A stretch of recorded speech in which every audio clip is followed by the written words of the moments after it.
আপনারা কি জানেন আইপিএলে বাংলাদেশের ব্যাটসম্যানদের কোনো সুযোগ হয় না।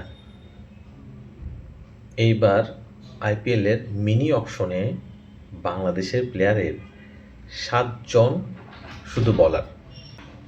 বাংলাদেশি প্লেয়াররা কেন কোনো ব্যাটার আইপিএলে সুযোগ পায় না? আপনি দেখেন এইবারই প্রথম বাংলাদেশের ক্রিকেটারদের মধ্যে ৭ জনেই আইপিএল নিলামে উঠতে যাচ্ছে এবং তারা সবাই বলার। এই জিনিসটা খুব অবাক করলেও কিন্তু আইপিএলের যারা ফ্র্যাঞ্চাইজি আছে তারা কিন্তু সবসময় এটা দেখে যে বাংলাদেশি প্লেয়ারদের ৬ বলে ৩টা থেকে ৪টা ৬ মারার সেই ক্যাপাবিলিটি নেই।